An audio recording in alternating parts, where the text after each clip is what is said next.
అమ్మ అనారోగ్యంగా ఉన్న రోజు. ఒక చిన్న పట్టణంలో ఒక సంతోషమైన కుటుంబం ఉండేది.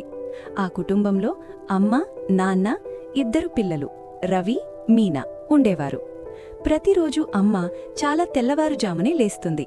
ఆమె ఉదయం టిఫిన్ వండేది, పిల్లలకి లంచ్ బాక్స్ సిద్ధం చేసేది, ఇల్లు శుభ్రం చేసేది, పిల్లలు స్కూల్కు రెడీ అయ్యేలా చూసేది. రవి, మీనా మాత్రం అమ్మ ఎంత పని చేస్తుందో అంతగా గమనించలేదు. వారికి అన్నీ తానుగా జరిగిపోతున్నట్టు అనిపించేది. ఒకరోజు ఉదయం ఒక విచిత్రమైన విషయం జరిగింది. వంటగది నిశ్శబ్దంగా ఉంది. దోసె వాసన లేదు, పాత్రల శబ్దం కూడా లేదు. రవి గడియారం చూసి అన్నాడు, అమ్మ ఇంకా మమ్మల్ని ఎందుకు లేపలేదు? మీనా అమ్మ గదిలోకి వెళ్ళింది. అక్కడ అమ్మ మంచంపై అలసిపోయి పడుకుని ఉంది. అమ్మా, నీకేమైంది అని మీనా మెల్లగా అడిగింది. అమ్మ బలహీనంగా నవ్వుతూ చెప్పింది, నాకు జ్వరం వచ్చింది, చాలా బలహీనంగా ఉంది. పిల్లలు ఆందోళన పడ్డారు. అప్పుడే నాన్న వచ్చి అమ్మకు జ్వరం ఉందో లేదో చూశాడు. ఈరోజు అమ్మ పూర్తిగా విశ్రాంతి తీసుకోవాలి అని అన్నాడు. డాక్టర్ కూడా పనిచేయొద్దని చెప్పారు. అప్పుడు రవి, మీనాకు ఒక విషయం అర్థమైంది. అమ్మ విశ్రాంతి తీసుకుంటే ఇంటి పనులు ఎవరు చేస్తారు? వంట చెయ్యాలి, ఇల్లు శుభ్రం చెయ్యాలి, స్కూల్ బ్యాగులు కూడా ఇంకా సిద్ధం కాలేదు. మొదటిసారి పిల్లలకు అమ్మ ప్రతిరోజూ ఎంత పని చేస్తుందో అర్థమైంది.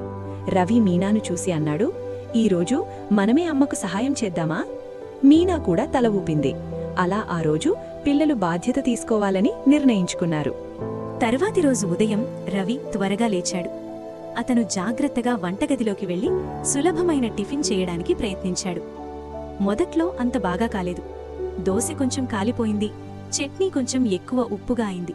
కాని రవి ఆగిపోలేదు. మళ్లీ ప్రయత్నించాడు. అంతలో మీనా హాల్లో శుభ్రం చేసింది. వారి స్కూల్ బ్యాగులు సర్దింది. నీళ్ల బాటిళ్లు కూడా నింపింది. అమ్మ మందులు మంచం దగ్గర పెట్టింది. కొద్దిసేపటి తర్వాత అమ్మ నిద్రలేచింది. ఇల్లు చాలా శుభ్రంగా కనిపించింది. టేబుల్ మీద టిఫిన్ కూడా సిద్ధంగా ఉంది. అమ్మ ఆశ్చర్యంగా అడిగింది, ఇవన్నీ ఎవరు చేశారు?